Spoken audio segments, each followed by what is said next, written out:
So was looking to upgrade my Canon sx50, which I've had since it came out in 2013. I did know about the Nikon P900, which, by the way, you can clearly see is the camera I went for in the end. But I skipped it at the time, came out in 2015, because it didn't have RAW. So for a long time, I was using the RAW on the sx50. Something about, in the JPEGs, there's kind of like a mosaic effect, and the only way I can get rid of it is by processing the RAW. However, having said that, I'm getting a bit tired of the RAW, the time that is involved in processing them for what you get out of them. So kind of not having RAW isn't such a big deal, given that from what I could see on the net, it's a pretty good processing that's going on with the JPEG engine on the Nikon P900, making it look quite clean. So clearly a lot of noise reduction going on, but not the smearing that you normally associate with it. So you can see lots of detail, but it does seem to do a pretty good job. So I was looking at, I thought, last couple of years, surely something's come out that's going to completely trump that. It turns out, not really. The upgrade to the sx50, the sx60, universally slammed as being inferior to the sx50, and from what I've seen, got to say I agree with that. I mean, it is a bit of a classic camera given the size and the image quality on that Canon. It's great. Nikon have got the B700 and Panasonic the FZ80 with the 4K, but the 4K isn't stabilized as far as I can find out. Reading the forums, people aren't really that happy with any of them, so I thought, well, they're not really going to offer me what I want. And what do I want? The best, that's going to pull in the furthest object, give me the most pixels on it, give me the nicest image. So it is about the cropping factor, and really the long end of the zoom. So yeah, it came down to a 2-year-old camera, the Nikon P900. The question was, is that, you're going to pay around 500 quid for that? If you've already got the Canon sx50, is it really worth spending that money for? Are you going to get that much improvement out of it? And I couldn't really get an answer on that. You're reading various forums where people have said they've tried both cameras, and there wasn't anything that really clarified, is it going to be a significant upgrade? And I couldn't get an answer. So that's basically why I'm doing this video, to give you my opinion on that. So I'm not going to go over all the functions on the P900. I'm just going to give you how I feel about it now and compare it to the Canon sx50. And if you've got an sx50, is it really worth paying the money for a camera that's also 2 years old? Long story short, I think it is, but it's a bit quirky. So it's not totally straightforward. First of all, clearly you can see it's a little camera and that's a big camera. But it does feel really nice. It's like twice as heavy. It's like 900 grams, 500 something grams. But it does feel good in the hand. So the size, after I got over the initial shock of what it feels like having used the Canon sx50, that's an inconspicuous, very light camera that's a pretty decent image for 1200mm equivalent. Of course, it's not a 1200mm lens. That's a 215mm lens, and that's a 357mm lens. And I've got to say, something that really annoys me is you keep seeing these comments saying, oh wow, it's got a 2000mm lens. Imagine that on a full frame, it would cost you like £40,000. Of course, first of all, it's not a 2000mm lens, and it's not even a 2000mm equivalent, is what people think. Because it's the angle of view, it's the diagonal going across. It means that if you had a 2000mm lens on a full frame, the width of the actual image that your eyes sees is exactly the same as a 357mm lens on this tiny sensor, which is actually 1/2.3 inches, which is 0.43 of an inch. So less than half an inch is the sensor in these cameras. So it's a small sensor, but it means you can get a long lens smaller, and that's the point. The lens doesn't have to cover a large sensor as it does on a full frame. So I'm sure most people already know that, but you still get these comments, oh wow, it's a 2000mm lens. It isn't. It's a 357mm lens. Like the crop factor on these is 5.6. So this goes down to an aperture of f2.8. It would be like having a 357mm lens on a full frame at like f15. You can't compare them like that.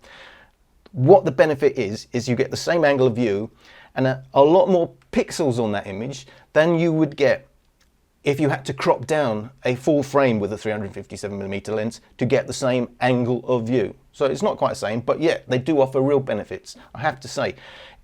When I compare this with using my Canon SL1 with a 400mm lens, I mean, it does not, cropping that does not match what you get out of the camera on this. So at the end of the day, it does work. But bear in mind that you've got a 5.6 crop sensor.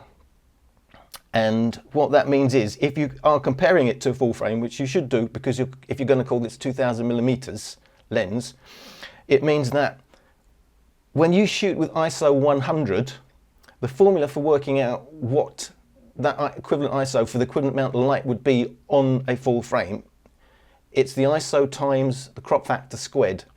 So that's like 5.6 times 5.6 times whatever the ISO is. So at ISO 100, that's kind of like shooting at ISO 3000 on a full frame. So it's going to be very noisy even at base ISO, and that's the thing.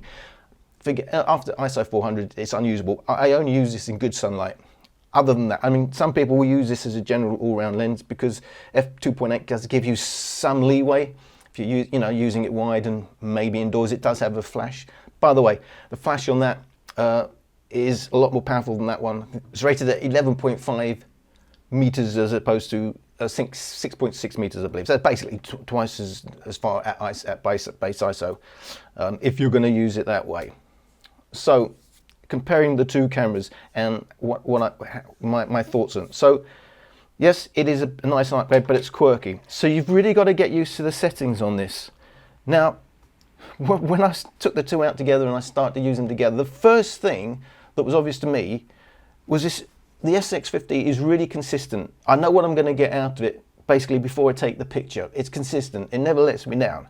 So I know its limitations. Whereas with the P900, I'm getting fantastic images, then I'm getting images that are a bit blurry, then I'm getting some images that are just, it's just a mess. It's absolute, it's more than camera movement. All right, it's handheld. So, but I could say blurry, but really the images are falling apart. I looked it up on the net, if this was common, look up blurry pictures P900. Now most people are saying, well, you've got to remember the golden rule for your shutter speed is not to be less than your focal length. So if you're using it at a 35 millimeter equivalent, 2000 millimeters, you shouldn't be shooting at less than 1/2000th of a second. Unfortunately, if you was to do that, your ISO is going right up. You can shoot really low shutter speeds on that, no problem. And so suddenly the image is falling apart, just because of the high ISOs you're supposed to use. So I did some tests from low shutter speeds to high tests. I didn't find that anything consistent to say the blurriness was down to the shutter speed. Obviously, you can't shoot at 1/50th of a second and think you're not going to get blurry pictures. Basically, you are. But 1/2000th of a second, for the way I handheld, my camera, it's not like I've got the steadiest of hands, wasn't the answer.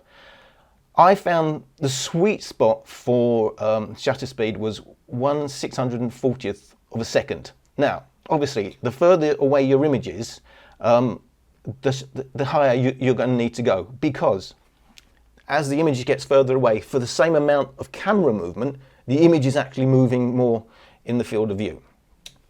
So then you have to up your shutter speed. So, but I didn't have to put it more than like 1/250th of a second, no matter how far the image. So between 164th of a second and 1250 seconds. But I still got some blurry images. So doing some more tests, I narrowed it down to the in-camera sharpening. So I went through the range of sharpening from automatic, no sharpening, all the way up to high sharpening. And there's no doubt it's consistent.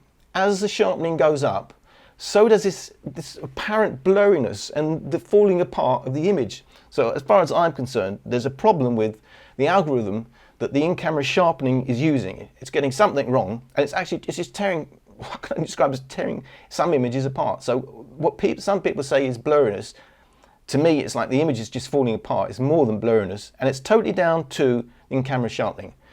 The lower you can use that, the more consistent the images are going to get, the cleaner they're going to look. I found either use the automatic setting for sharpening, which they have in here, or have no sharpening at all. Now the images aren't too bad even with no sharpening. Clearly there's some sharpening going on, but it becomes really consistent. So no sharpening, 1/640th of a second, I'm happy. So, by the way, I did also have to turn the saturation up. The thing about Canon is the colours are so brilliant, fantastic. It was so dull with the Nikon. So if I'm looking to use usable JPEGs, obviously I can't get RAW, so it's got to be a usable JPEG. I did turn the saturation right up, I have to say. But the secret, as far as I'm concerned, to these blurry pictures is turning the sharpening off. And just have to accept you're going to have to do some in-camera post-processing for the sharpening, and you're going to get much better results that way. So once I did that, I have to say there's no comparison. I never used the SX50 again. I just carried on using the P900, and I'm really happy with it, and it's a significant upgrade. Bear in mind the difference in size and weight. If you're happy with that, then you're going to get a much better. If it's just about something that's going to get, you know, long distance images and pull it close to you, almost like using it like binoculars, that is going to do the trick. Some of the other quirky features. Now, on the SX50, I don't like using digital zoom. Obviously, when I'm taking images, I can do a lot better job cropping myself, but I do like to use it when I'm doing films. So what I normally do is put the digital zoom on a custom setting. So as soon as I want to go to video, just switch to my custom setting and I've got digital zoom on. However, on you've got one setting here, which is a U for user settings, but it doesn't remember all the settings. Why? I don't know. If you turn it to user settings and try and remember all the settings, it will not remember the digital zoom setting, so you can't actually do that. So that is awkward. Every time I want to put use video with digital zoom, I've actually got to go into the menu. I mean, there's no quick. Now I think they say that this function button, by the way, which is there, is remappable, but I didn't actually find a way to remap it. And if I turn this camera on, you'll find it just is the button for the burst mode. However, so to use the digital zoom, turn the camera off, turn the camera on, I've got to go straight into the menu, start messing around looking for digital zoom. There it is, and then I've got to go to off, blah, blah, blah. It's a whole palaver. So, you know, if you're doing quick shots, you know, want to do a quick video, and then you've got to remember to turn it off. By the way, something I do like on this is that on a lot of cameras it's hard to go from PAL to NTSC. And why would you want to do that? Well, obviously because you get higher frame rates on the NTSC, as long as you're not shooting under lights, which is the point of having 50 frames per second, 60 frames per second. So it's really easy to switch on the Nikon. So it's like one setting. I thought that was good. That's also another big difference is 1080p at 60 frames per second, 1080p at 30 frames per second. Although I have to say, I quite like the video on that. I wasn't that blown away by the video on here. But still, 60 frames per second is nice to have. Then there is the default setting for active, for the vibration reduction, image stabilization, in other words.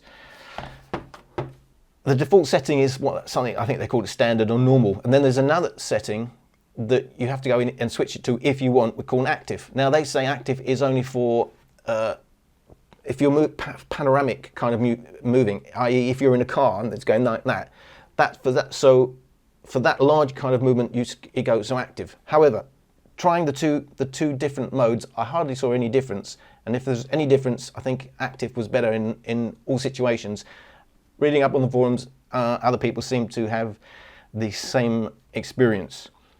As I said, no hot shoe, which is strange. So that does limit your ability to use this at night as an all-round camera, if that was something you're going to use. At the end of the day, it's a telephoto camera, isn't it? Something annoyed me was that when you're in video and it's actually recording, you can't switch between the display and the eye sensor. I don't know why. I mean, I can do that on that camera. So whichever, if you're using the LCD, you've got to stay in LCD mode, and if you're using the viewfinder, you've got to stay in viewfinder mode. So I found that a bit annoying. Oh yes, and I should mention, when I was looking for settings, the settings that I was happiest with, it is soft at 2000mm compared to all other focal lengths. So I found that even if you back off one notch and take it down to 1800mm, the extra sharpness is better than the loss in the resolution because you're a shorter focal length. So I had never used, once I got used to the settings, I'd never use it in 2000mm, always back off one notch. And I found, between 15 and 1800, I preferred it in that range than 2000mm, even if I have to crop in a bit more. The extra sharpness made up for everything. The viewfinder, well, that's massively improved. So that's like 900,000 dots, isn't it, compared to something like 200,000 dots. So that's a massive improvement. But I mean, it is a much nicer camera to use, I have to say. But maybe one of the things that really annoys me is it's got a decent enough buffer, but when you use it up, it seems to take forever before you can do anything with the camera. It says wait for this, for buffer. I don't think it actually says it says still recording or something like that. So I didn't quite get that slowdown. If you are using the buffer a hell of a lot, there may be something to think about. The LCD is slightly larger, 3 inches compared to 2.8 inches on the sx50. So of course the other big difference is you've got 16 megapixels, which is not a huge amount, because some of the others, like the I think the B700 and the FZ, anyway, but some of the other ones are like at 20 megapixels now. And megapixels does make a difference if it's all about the zoom. As long as you've got the decent light, it just allows you to crop in even that much more without a loss, or it will look sharper, it will look cleaner, equivalent. So if it's all about the zoom, which it is on these cameras, megapixels does make a difference. So here we've got 16 megapixels against 12 megapixels. So megapixels alone, that means the image on the P900 is 4,608 pixels across, whereas on the sx50 it's 4,000 pixels across, which means it's like having 14% more zoom just because of the megapixels. It allows you to come in 14% more and still look the same as on the 12 megapixels. But of course you've got the 2000mm compared to 1200mm equivalent angle of view, which is 40% more reach. So altogether, in terms of absolute reach, if you're cropping in like mad, you've got over 50% more cropping than you have on that. And I mean, in the real world, it did make a huge amount of difference. So I think I've covered most of the things I want to say. As I said, I'm not going to go over all the settings because there's nothing earth-shattering in the settings that you're not going to know if you've ever used a similar camera before. But what I will do is show you just some comparison images I've done, and also a side-by-side zoom between the two cameras, and you can see what it's like zooming something in the distance between the two, and how much clearer it would be on the B900. So I wanted to make a comparison between the sx50 and the P900 to see just how much difference the shutter speed made to the actual image. So the general accepted rule is keep your shutter speed to the 35mm equivalent of your focal length of your lens. Obviously, if you've got movement in your subject, image stabilization doesn't make any difference. You've still got to capture that movement, but this is a test of static objects. So it is also a test of the image stabilization. So obviously you can go much lower than the old general rule of thumb. So to do a decent comparison, I've taken 3 different shutter speeds. And I've started with the program mode, so the camera is adjusting for what it thinks is the best shutter speed and aperture in combination with the internal image stabilization. Then I've set it to 1/1200th of a second to match the long end of the sx50, and then I've also done a much faster test, 1/2000th of a second, to match the long end of the P900. I have to say, in practice, absolute overkill for me as far as I can see, 2000mm. But I'll show you what I actually got. So these are all crops. That's the actual image. So these are both at the long end of both cameras. So here we have the P900, and this is on program mode, and it's chosen 1/200th of a second. The sx50, it went down to 1/60th of a second. ISO 100, where we've got an ISO also of 100 on the P900. So between the two images, it does look like the sx50, even though it's at 1200 and the P900 is at 2000. There's a better image. But bear in mind, I have got very low sharpening on the P900, because if you put the sharpening up, as far as I can see, it kills the image to the point of it just being blurry. It's not just killing it with sharpening. There seems to be a problem in camera with high sharpening, or even medium sharpening. So to make it an even fairer comparison, I've sharpened both images up to what I think is acceptable, and then this is the comparison. And you can take your pick. I mean, I guess the weird thing is, it actually looks, the bottom lettering looks better on the P900 than the top, whereas it's more even on the sx50. So it's kind of still looks a little bit blurry at the top there, whereas it's really sharp down the bottom, almost as though you're getting the depth of field problem. But you know, these were at affinity. So in that example, using program mode, it's a bit of a toss-up. So does it make any difference when you go to higher shutter speeds? P900 now at 1/250th of a second.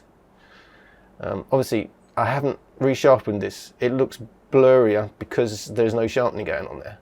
Whereas there's a lot of sharpening going on with the JPEGs, as you can see in the halo effects that you just do get. I have got the in-camera sharpening up higher. The reason I've got the difference between the two cameras is if I put the sharpening too high on the P900, I'm actually getting, the pictures just becomes a blur, not just bad sharpening. It's just unusable. So on the safe side, I've kept that low. But you know, I think it's clearly a cleaner image. If you look at the top here, above the lettering, you really see the difference between the two cameras. It's much cleaner on the P900 than it is on the sx50.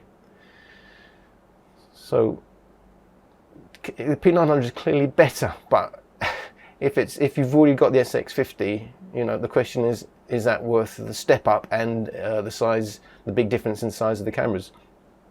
So what they say is, if you don't want blurry pictures on your P900, go to 1/2000th of a second. Now, does it make that much difference? That's 1/250. So where are we? 1/2000th of a second. Well, it's clearly not blurry. There's no I haven't applied any sharpening, and there's your sx50 with sharpening. So yeah, definitely P900 is doing a better job. Just again to give you an idea of what the original image looked like, how much I've cut it down. So that was the original at the full focal length. So it's just another step you have to use with the P900 if you're looking for out of camera JPEGs. You know, you really have to turn off the sharpening, as far as I'm concerned, on the P900 if you want to be getting consistently in focus shots. But yeah, so the P900 does win, especially if you look above the lettering, and as soon as you add the sharpening to the sx50, it kind of breaks apart. There's a lot more leeway in the P900. Obviously, a lot more detail, a lot more pixels in the image, but you've got to decide if it's really worth the extra money. So another comparison with the sx50 and P900. Here, both cameras I've left on program mode. The P900 I've backed off one notch from the 2000mm, which I find definitely is not as good as the 1800, 1500 to 1800. So I back off at least just one notch. The increase in sharpness covers the loss in detail from the decrease in pixels. So another real world comparison. So sx50 P900. The water looks a bit weird because I have turned the saturation right up on the P900 because I'm so used to the Canon colours, and the Nikon on this camera is really dull, the cameras. So just so it looks pleasing to my eye, the saturation I've turned right up. It does have a funny effect on the water here.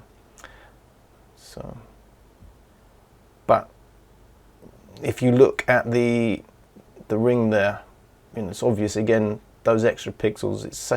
It is a cleaner image. P900, once you turn that sharpening down, it definitely is a big upgrade on the sx50. Look down the bottom here, it falls apart on the sx50. But again, you know, you could argue it's just, if you've already got an sx50, it's not really worth that extra money for that whole new camera. Although if you trade in, obviously it's not going to cost you all that much. So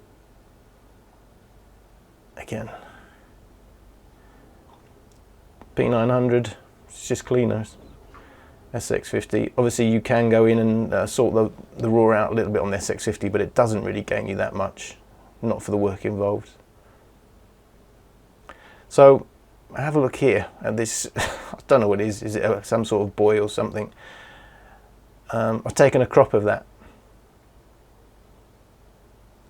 and this is an extreme blow up. 1:1 is actually like that. Just to show you what pixel peeping it really means between the cameras. I mean, that's gone, that's unviewable, but on the P900 you've still got something you can look at. That does show you what those extra pixels do. By the way, these are crops just to get the image the same size on the monitor. So on the sx50, the original image was that.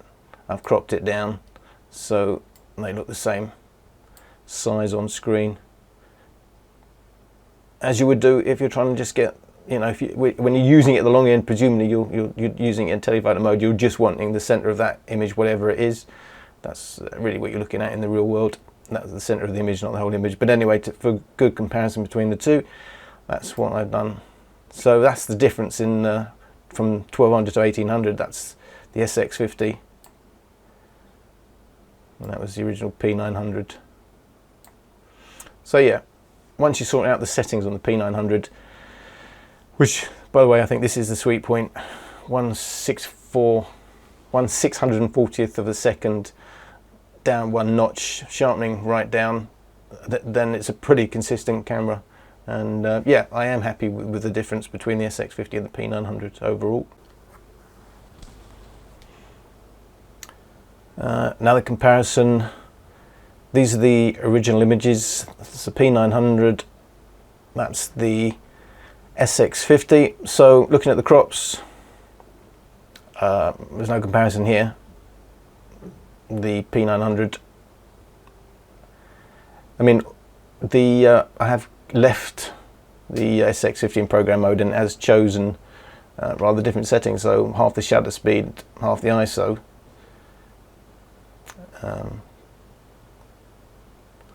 But I mean, it's obvious which is the better image, isn't it? So the P900, it's killing the sx50 there.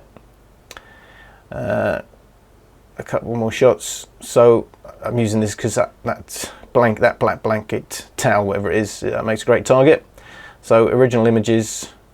Then there you really seeing the difference between the focal lengths on the two cameras. That's at full 2000mm on the P900. Didn't back off there. And that's full 1200 on the sx50. So I'm looking at the crops again. there's no argument. If you blow it up.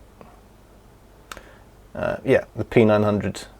Once I've got used to the settings, once I got used to its quirkiness, it's a huge upgrade on the sx50, no doubt about it. So I did have a quick go at some bird in flight images using the P900. I have to say, this is not normally my sort of thing. I just had a quick go to see how usable it is. I have to say, it's a bit of a nightmare, given the extreme focal length of 2000 millimeters.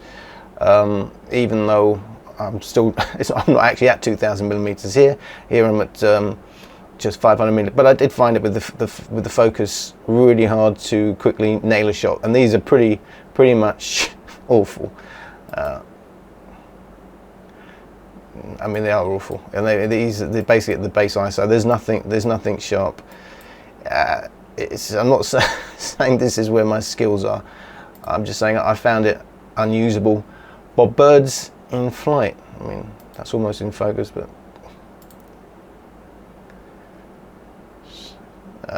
yeah, I certainly wouldn't use this. Whereas, you know, I can get a decent shot with a DSLR. So you do see people getting great shots, but I think it's really hard work to use this if you're trying to use this for birds in flight. However, birds not in flight, not too bad at all, as you would expect. So birds not in flight but slightly moving, you know, just for amusement purposes only, not too bad at all.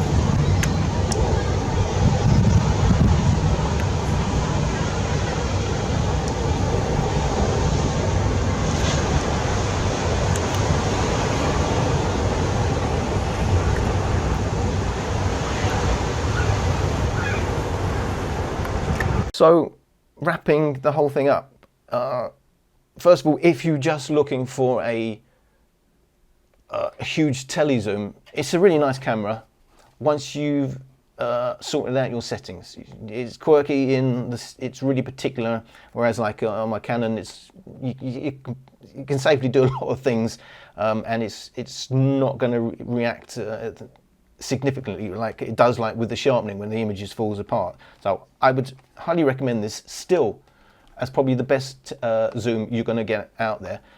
Bear in mind that is a big heavy camera, but feels nice in the hand. And if you're thinking about upgrading from an sx50 to a P900, and will it be significant and will you miss the RAW?